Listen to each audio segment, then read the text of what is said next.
Welcome back. The Biden administration will aim for doubling the contracts for small and disadvantaged businesses. A fact sheet from the White House says only about 10% of federal contracts go to small disadvantaged businesses. Liza Craig is counsel at Reed Smith Global Regulatory Enforcement Group. Liza, welcome. Thanks very much for coming on the program. What's your takeaway from the fact sheet, what companies will have to do, and what agencies should pay attention to as they're starting to look to award these contracts? Yeah, thank you so much for having me. It's a pleasure. Really, there's quite a bit here to unpack.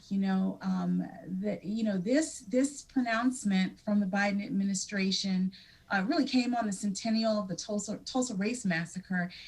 And really, this is all about narrowing that racial wealth gap and reinvesting in these underserved and marginalized communities.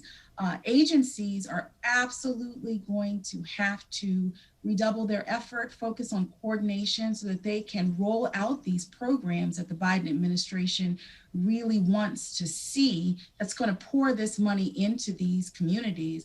And contractors, businesses that want to take advantage, they're going to have to stay tuned as these programs get up and running so that they know how to apply, how to get access to this money, and really how to take advantage of what's coming down the pipe. Do you expect, do you expect that agencies will have to change the way that they evaluate companies? And will companies have to change the way that they try to demonstrate that they qualify for these contracts?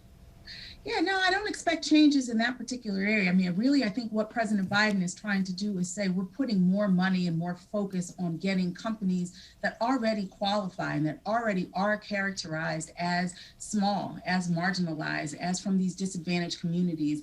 They really want to get them access. The Small Business Administration, as well as other organizations, really have pretty solid criteria set forth with what characterizes a business and allows it to qualify as small or underrepresented. So we don't expect those parameters to really change. This is really about infusing that capital and getting those businesses already designated as such access to that money. I read this from the fact sheet.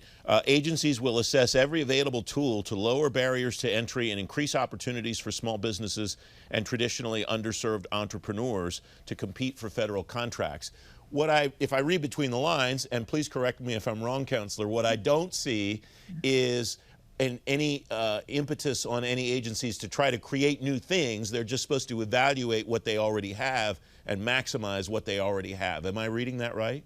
I think you're right, but I think that, this is a space where we may anticipate some sort of creativity. So absolutely, I think that the Biden administration is really calling upon agencies to take a look at their goaling programs, take a look at their community outreach programs, take a look at the requirements generators within their organizations. And to the extent that they perhaps see opportunities for contracts and opportunities to be set aside for small businesses, for disadvantaged businesses, make sure they're taking advantage of all of those opportunities. However, if during this analysis and this evaluation, new ideas come to the surface, innovation spurs new ways to open opportunities to these businesses, I certainly think the administration would be open to that and would encourage that. As I read this fact sheet, it struck me that what I saw explicitly applied to prime contractors.